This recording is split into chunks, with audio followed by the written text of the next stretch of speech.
Mas magandang itama pagkakamali sa isang may bahay sa panahong mararamdaman pa ito ng isang may bahay. Totoo ba yan? Sino naniniwala? Dapat hanggat katabi mo pa yung asawa mo, hanggat buhay pa siya, pinaparamdam mo na natututo ka sa pagkakamali mo sa kanya. Alam niyo po, mas maganda na habang kaya pang maramdaman ng iyong asawa, yung pagtatama mo doon sa mga pagkakamali mo, maramdaman na niya. That's the point. Sa mga lalaki po, kung tatalikuran mo lang din naman ang pambababae mo, gawin mo na sa panahong nandiyan pa siya. Kung tatalikuran mo lang din naman yung mga pagbibisyo mo, gawin mo na doon sa panahon na buhay pa siya. At kung tatalikuran mo lang din naman ang pagsasalita mo na hindi maganda, gawin mo na habang nandiyan pa siya.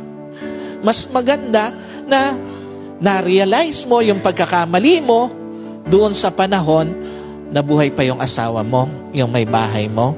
Na-realize mo na mali pala ang pambababae, mali pala ang pagbibisyo, mali pala ang mga pagbibitaw ng masakit na salita. Gawin mo na yon sa panahon na nandiyan pa siya sa tabi mo. Buhay pa siya. Ikalawa, lahat ng pinangatawanan mong pagkakamali sa may bahay mo, mas malalim ang balik sa iyo. Sino po naniniwala? May mga lalaki, pinangatatawanan na yung kanilang pagkakamali sa buhay. Totoo po ba yan? Yung minsang ng babae, pinangatawanan na yung pambababae. Yung minsang nagbisyo, pinangatawanan na yung pagbibisyo. Alam niyo po, sino naniniwala? Lahat ng maling ginawa mo sa isang tao, lalo na sa asawa mo, mas malalim ang balik sa iyo. Naniniwala po kayo doon? Lahat ng ginawa mong mali, lalo na sa asawa mo, mas malalim ang balik na ibibigay sa iyo ng Diyos at ng buhay. What's the point? Isang araw, yung babae na pinagpalit mo sa asawa mo, kung hindi ka iwan, ipagpapalit ka din sa iba. Totoo ba yan? Yung babae o yung mga barkada na sinamahan mo, isang araw, iiwan ka rin kapag wala ka ng pambisyo kasama sila. Mas malalim ang balik ng sakit sa mga taong nananakit ng asawa. Isang araw, lahat ng panglalait mo sa asawa mo, ibabalik lahat sa iyo ng buhay. Ibabalik lahat sa iyo ng Panginoon. Ikalawa, bakit kailangan mong ingatan ang relasyon mo, lalo na sa iyong may bahay? Minsan, kung kailan mo na-realize mga pagkukulang mo sa may bahay mo, doon pa sa point na wala na siya. Totoo po ba? Kung kailan huli na, saka pa na-realize ng isang lalaki pagkukulang sa kanyang may bahay. Minsan, kung kailan huli na, saka pa na-realize ng isang lalaki yung mga panahon na ipinagkait niya sa kanyang asawa. Minsan, kung kailan huli na, saka pa nare-realize ng isang lalaki yung mga pagmamahal na naipagkait niya sa kanyang asawa. Minsan, kung kailan huli na, saka pa nare-realize ng isang lalaki yung pagkukulang niya sa pagsuporta sa kanyang asawa. Ano pinapakita rito sa atin ng Panginoon? Ang malungkot lang, madalas, alam niyo po,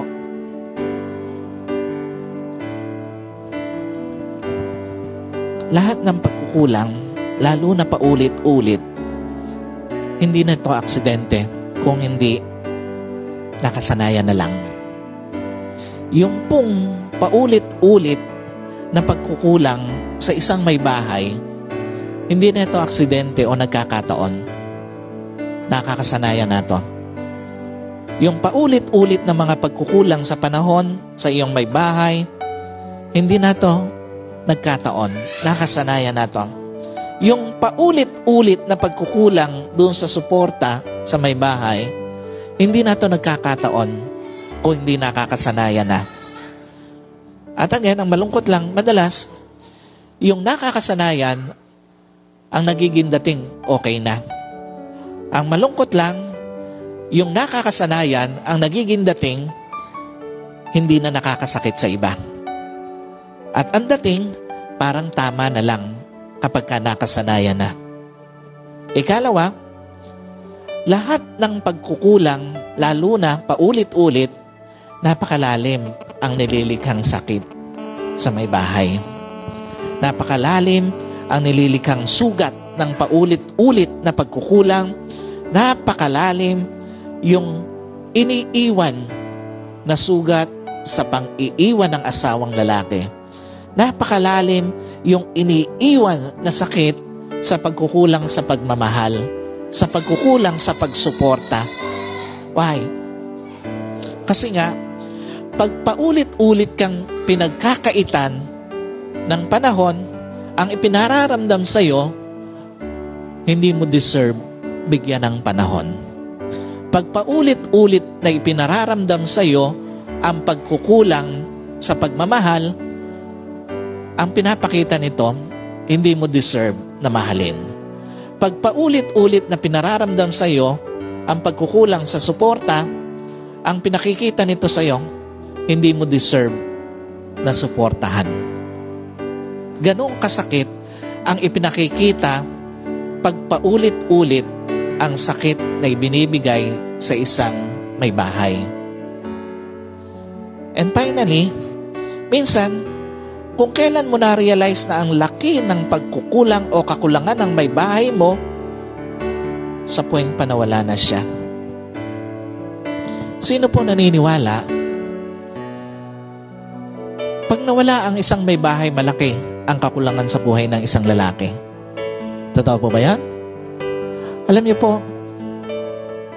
nakita ko nung mamatay yung nanay ko, yung tatay ko parang ano naman siya strong person, independent. Pero napansin ko, ang laki ng naging parang kulang sa buhay niya.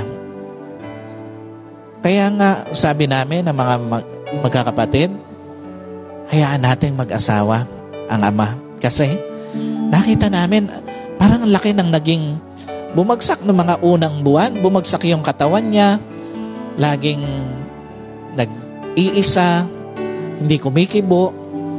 Parang ang lalim ng iniisip lagi. Alam niyo po, sa mga lalaki, kahit lalaki tayo, ang laki ng kakulangan pag nawala ang may bahay mo sa tabi mo.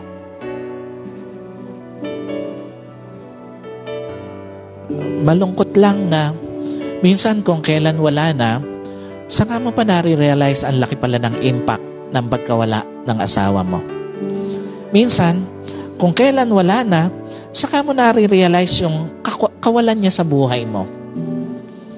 At minsan, kung kailan wala na, saka mo nare-realize na kulang pala buhay pag wala ang asawa mo. Why? Kasi nga, ito po ang totoo. May bahay kasi ang tanging babae sa buhay ng isang lalaki na kahit mali mo, pagtatakpan niya para proteksyonan ka.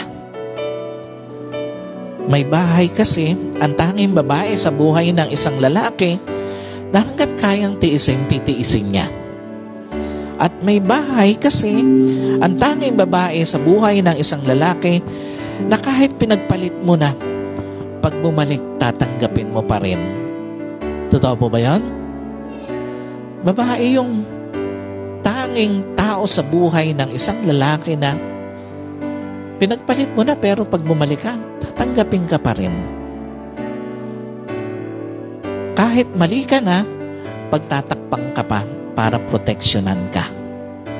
Kahit ang dami mo ng pagkukulang, pagtatakpang ka pa para proteksyonan ka sa ibang tao.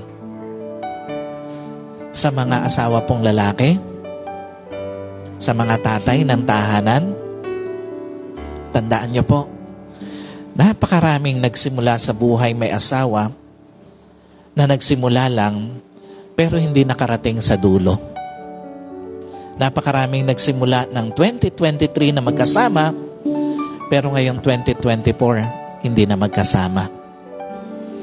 Napakarami pong may bahay na hindi naman niya pinangarap na maiwan, pero nag-iisa na ngayon.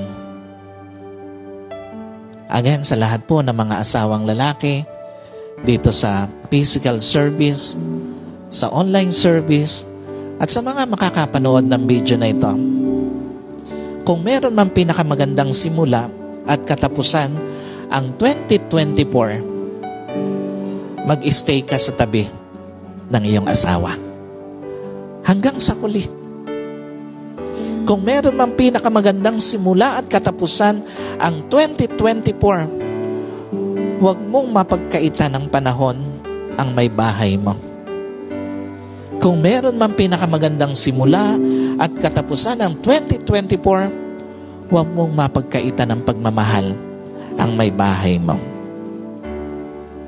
Na habang kasama mo pa siya, iparamdam mo na napakalaki ng impact niya sa buhay mo.